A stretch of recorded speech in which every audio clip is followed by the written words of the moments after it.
Lots more to hear from you as we travel around the patch in the next few weeks. But joining us in the studio this morning are the Labour MP for Canterbury, Rosie Duffield, Hannah Perkin, the Lib Dem candidate for Faversham and Mid-Kent, Maria Caulfield is the Conservative MP for Lewes, and Tim Vince is the Brexit Party candidate for South Thanet. Welcome to all of you, and we'll try and hear as much as we can from you on our subjects of the day. Tim, our audience may not recognise you, but some people will. You have been a regular TV presenter on the evangelical Christian channel Revelation TV. Now, look, doing my homework, I've gone back and looked at the things you've said, particularly about the EU as a Brexit Party candidate. You don't have to look too far. No, you don't. Yeah, you don't. There's lots of videos and lots of articles. Pretty much everything you've expressed until recently about the EU is expressed in spiritual terms, along with your views on other political issues like sex education and equal marriage. Since you became a candidate in the middle of August, that appears to have changed. Why? Not at all. You haven't been doing that much research. You've just looked at the front of the internet. The founding myth of the EU is actually of the exploitation of women. You have the statue of Zeus with Europa riding, and it's based on deception, abduction and rape. People don't know that because they want to talk about money and other things. So basically I've been talking about the identity of the EU compared to the 1,000 years of heritage that we have in the UK that goes back to Alfred the Great, the ups and downs of that heritage. But we now have a free democracy where people have a choice, and my concern is that the EU is leading us to an empire. They're quite open. The Lib Dem conference, you know, Guy Verhofstadt saying we need an empire to counter the others, and that is basically totalitarian, which takes away the choice of the democratic elector. Let's look at some of your statements about the EU then. There's a video of you speaking to Christian followers at the Revelation International Centre in 2018, where you described the EU as wicked, and you claim the EU was created in a temple, which isn't true. You talk about treaties and I said it was signed there, and by the way, let me finish, Tim. No, let me finish. Say, no, I'm going to finish the question. I am going to finish. I know you are. I know. Thank you. So I'm going to keep talking because you need to listen to the questions in a political interview. Thank you. You claim the EU was created in a temple that you equate with Satanism. You bring in allusions to thunderbolts, swastikas and Nazi Germany. Your claims about where these EU treaties were signed is untrue. The Treaty of Rome, you claim, was signed in the Temple of Zeus. It wasn't. It was signed on the Constantine Hill. The Treaty of Lisbon, you claim, was signed in the same temple. Could you allow me to speak? Yes, because you're now telling me what I'm saying, and I'm not allowed what to I'd like to know is, and you know it's a very short programme. Why do you make... No, it was actually the Temple of Jupiter. I haven't asked the question yet, Okay, so hold on just one more moment. You make all of these claims.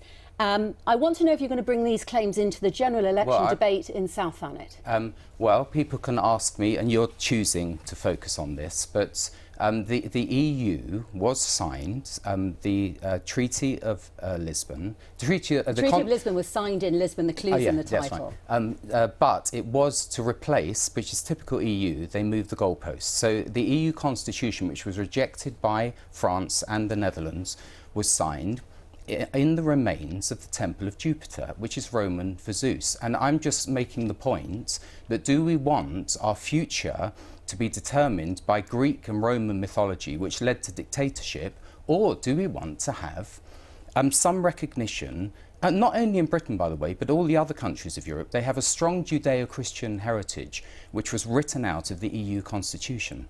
The preamble to the Constitution talks about religion generally so as to include as many religions as possible, and not exclusively your take on Christianity. You also blame the EU for changing the definition of marriage, causing equal marriage to spread across the whole world. You do realise that that was domestic legislation, don't you, not EU legislation? In Britain it was the Marriage Act 2013. OK, so one of the issues that we're facing in this election is trust. The Conservatives and the Lib Dems went into a coalition. There was no mention whatsoever of the redefining of marriage, and yet in the election manifestos or in the coalition agreement. So I'm pointing out a consistent theme of actually not telling the electorate what they're doing. EU. Yes, because the EU is not democratic, and they do not actually... So you're blaming the EU for domestic legislation? Look, it was spread around... Well, you need to do more research to look at... Yes, to see that they have a secular humanist...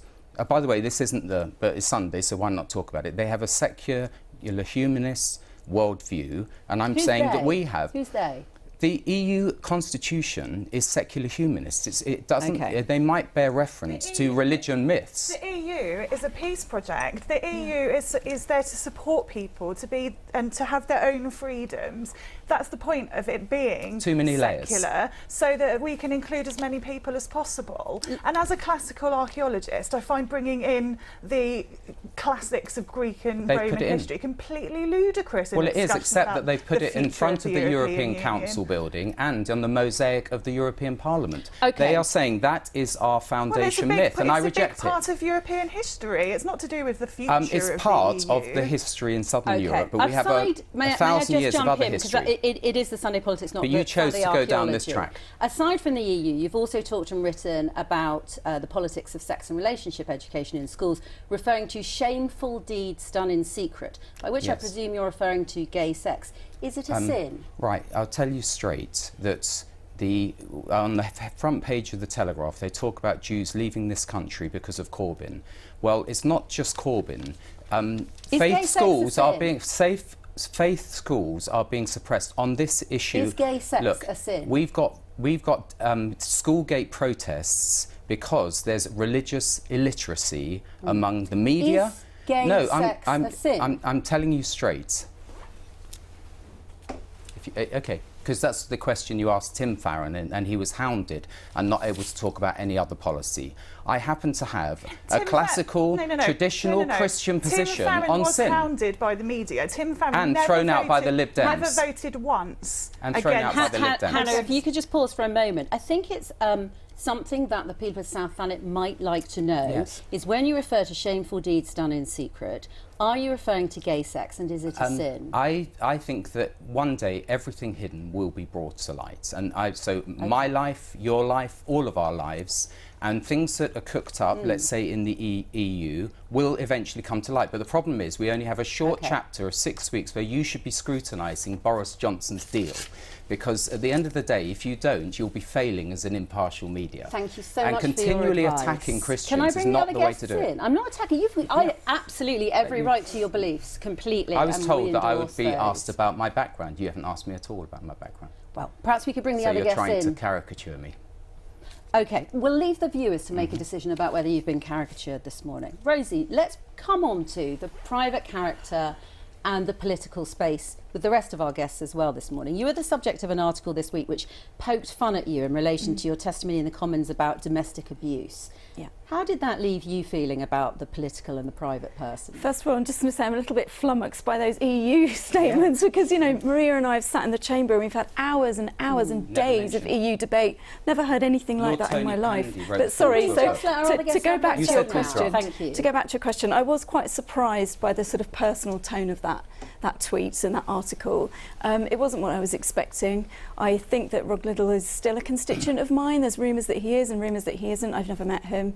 But I think what I was more upset about was the Islamophobia. It was blatant, and people have concentrated strangely more on what happened to me than that. And I think it should be the other way around. He said that it was all a joke, and everyone should be clear about that.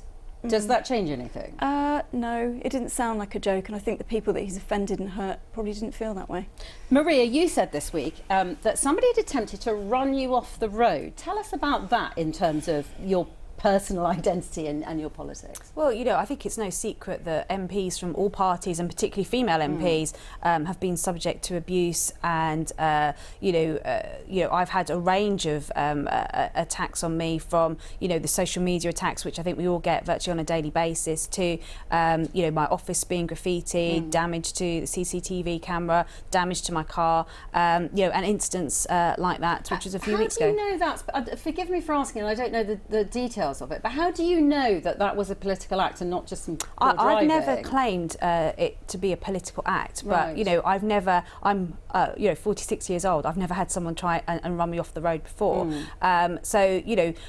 People do recognise you all the time, I can't say for sure, but it's fairly intimidating to be out there at the moment, and that's why we are seeing women leaving politics, and that's my big concern. Nicky Morgan said this week it was an influence. Mims Davis said it was an influence. Diane Abbott you know, has talked candidly about the attacks she faced. And we're going to lose good women either leaving politics or not coming forward at all. That's my fear as someone who works with 50-50 Parliament. We're trying to get more women and younger women involved in politics. This is just going to put them off.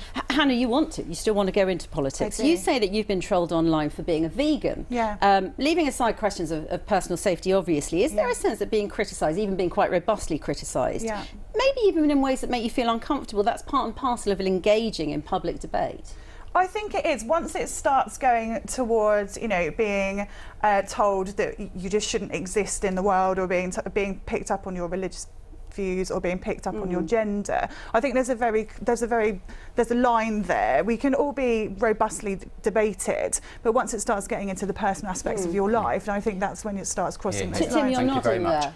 Well, no, I think that people should be free to live their lives. I made a particular, I've been involved in the Values Foundation, particular point about children.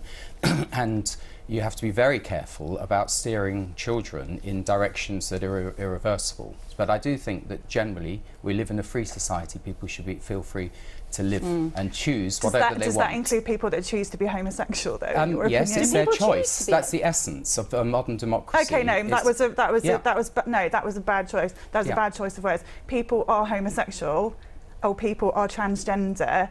And you're saying that that's wrong still? Well, I think that the transgender debate is still up for grabs, and they're still looking at the science. And it's quite wrong to put puberty blockers into kids that are irreversible. Can we stay with politics in the South East, particularly in a general election campaign? Let's talk about the camps, the falling into the Leave and Remain camps. Tim, you're running against a man who calls himself a Brexit Spartan. Exactly. In fact, you've even said that you would stand down for him if he were to stand for your party.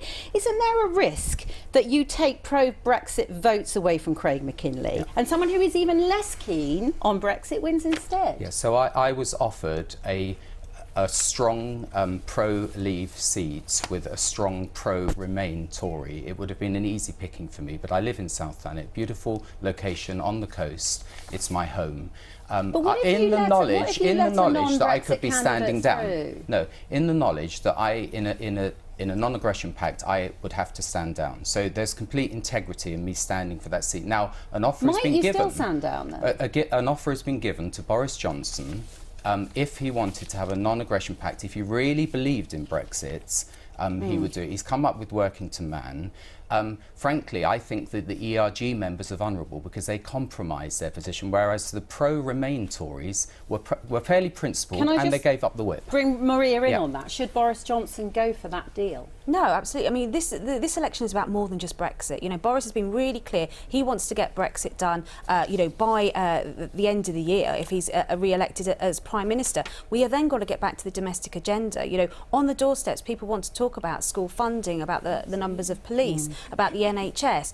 You know, there's real issues. And when my plea to people is when they're going to the ballot box is the choice really is who they want to be their next Prime Minister. It's either going to be Boris Johnson or it's going to be Jeremy Corbyn. And yes, Brexit is an important factor, but it's not the only factor. And people need to make that decision. Can I just come to the other side of it, which is you guys really sitting on this side? Hannah, what do you say to the accusation that your party risks handing Canterbury, for instance, and we heard the analysis earlier on from Lauren about how close it is to a supporter of Brexit by running against someone who's personally supporting remaining in the EU, leaving aside her party's position on this? Well, Rosie is obviously a great advocate for the people's vote, and she's always been a Remain supporting MP, and she does some incredible work with Canterbury for EU. And I think that it's really important to realise that stepping aside and having non-aggression pacts is a reciprocal thing. And, you know, the Liberal Democrats have stood aside for Anna Soubry, for example, or Dominic Grieve, or the Greens in the Isle of Wight, and under the Remain Alliance there'll be more of those. So should they stand down in Canterbury? Well, I think that it's important that everyone has the opportunity to vote for a Liberal Democrat. I think that's important. As a pro-Remain party that's unequivocal, I think everyone deserves that opportunity. And it's a shame that the Labour Party haven't come on board with that. It'll be tougher for you, but do you agree that everyone should have the right to vote for as many parties as possible? I absolutely believe in that democracy, that everyone should get their candidate. The problem really is the first past the post system. You know, that people don't have representatives. You know, 1.8 million people. 1.8 million people in Kent did not all vote Conservative, and yet I'm the only Labour MP, the only opposition MP. I'd really a lot like of people to, voted for the Brexit stay party, as the though. only. Well, you know, And that's democracy. But the first past the post system doesn't recognise the Green votes, for example. We've only got one Green MP, so it's not perfect. But it's not very helpful that someone from outside of Canterbury is parachuted in, who stands for the same sorts of things as I do. Okay. So Thank you all on that very much. Now, earlier in Shelley's film from Lancing, we heard the mum who works in a school talking about education as a big issue for her in this general election. So let's talk about schools. Proposals to open a new grammar school site in Sevenoaks were put out for consultation this week. Opening new grammars has been banned since 1998, but Tunbridge Wells Boys Grammar says this is an extension of the existing school, even though it's 10 miles away. We spoke to local campaigner Nick Kennard, who opposes the so-called annex, and the local MP who supports it. We believe this is a new school in all but name. It's an expansion of the grammar school system against the spirit of the legislation. There should be additional places provided in Sevenoaks, but they should be made available to all children. This is the only part of Kent that doesn't have any boys' grammar school places. We've got them for girls now, so it's right that we should avoid boys having to travel all the way down to Tunbridge or Tunbridge Wells. That was Michael Fallon, who's the Sevenoaks MP. Rosie, I'm going to come back to you on this. Applications have also been made to build a new satellite grammar school down your way in Whitstable, similar to the Sevenoaks proposal.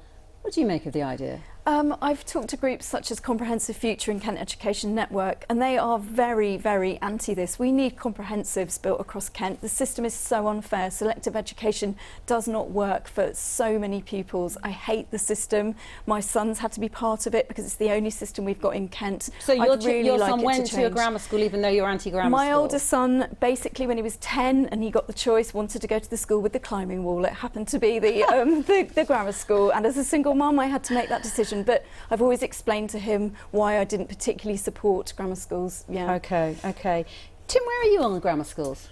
I'm not sure that you should take a snapshot at 11 years old and that determines a child's future. But I also think generally that I went to 2 comprehensive schools and then eventually, and I was quite badly bullied. You go in at 11, you've got older kids hitting you, trying to take your money as you come through the school gates. What, just because it's a comprehensive? No, but I'm just saying large school, no, so I'm talking more generally now. So I've made my point about grammar schools. Comprehensive schools and large schools that basically plough kids through as though they're commodities in a factory, I don't think is appropriate in the information age. So the size is more significant I think to you? Size of classes, but also it's the fact that in the digital age you can tailor education better to individual aptitude and speed of learning. So grammar schools I'm not in favour of. I also think personally that the prep school system is quite good, transitioning kids at 13. Well, if you can afford it, maybe. No, the system. I'm talking about the system, not necessarily the money side of it. You Because are kids are going into I'm adolescence. Jump in just because of time. At 13. You are at odds with your leader on this one, who's long been very clear that he loves the grammar school model. Did you not get the memo? Well, they haven't established the education policy yet. All I'm saying is that we have an education system, whatever school you name, private or grammar, or comprehensive, which is based on the industrial age, and we have to get away from just going for the average pitch in a class and not taking account of those who are slow and fast learning. I'm going to bring Maria in, if I may. Sorry to talk over you. Maria, back in 2014, your leader, Boris Johnson, called the loss of grammar schools a real tragedy. He's very close with Nigel Farage on this issue. Would you like to see your party include really new grammar schools, not this kind of fudge of the annex? Yeah, well, can I just say I'm surprised with 39 days to go that the Brexit Party don't have a policy on schools. Well, no, not really. But about Brexit. well, no, they're not actually. They are, if you knock on enough doors. Anyway, let's hear Maria on grammars. I personally, I think parents should have the choice. I went to a comprehensive school, and I've got fantastic comprehensive schools in my constituency, and I think it really needs to be what parents and pupils want. And if there's an appetite How do locally, we know? So look, I live in Kent, as Rosie does. And so I've gone through the system, and Tim with his children. Nobody has asked the parents and families in that's Kent. the point. That's a very good point. It would be great in if we did, Sussex, wouldn't so it? I'm the only Sussex person here. There isn't an appetite for grammar schools, so there isn't a clamber People of aren't clamouring parents. for them They're back, not. are So they? there isn't going to be. comprehensive. So if I can finish, so the parents there don't particularly want grammar schools. They don't want academies either. But in Kent, I don't know. I'm not a Kent MP, but I get the impression there is a different dynamics there. So it should be tailored to what the local people want. But nobody ever asks us. You're a councillor in Faversham, Hannah. How popular is the grammar school system here, do you think?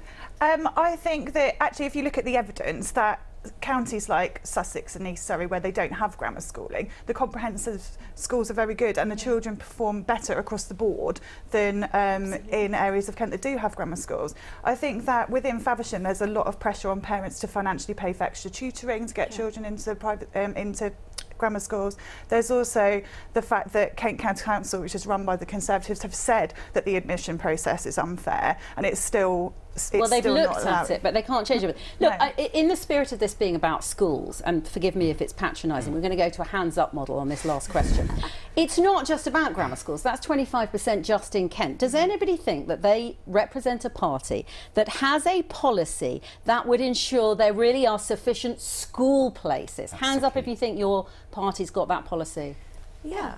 OK. Maria Caulfield, very quickly, 2011, you actually removed that power from local authorities. So I'm going to give the other two a quick chance on that. Rosie, what is that policy? I don't know the policy off by heart. I'm not going to pretend I do, but it's definitely on our radar as being a massive issue. So school classes, places, education for everyone, Okay, and that's just not. I'm going to stop you equality. because that's not a policy. Hannah, does No, your it's party have a not, policy? sorry. Yeah, we're moving away from teaching in the past and moving into a new, a brighter future for education. So we've got the Where's end your of policy the on end school of the end of places? test for teaching, and So to look may- at to look at looking at the charity status of private schools. For Okay, example. okay, that's not the policy. Tim. Okay, policy is freedom for parents to choose, and if they want a grammar, they can go. But Corbyn confiscating the assets of private schools is Well, a very to be fair, repressive ideology. he has said that he's going to go with the VAT personally, issue, to be not the fair. confiscation. Very quickly, Maria, I said So that our you'd per- taken it away. So per pupil funding means that the more pupils you've got,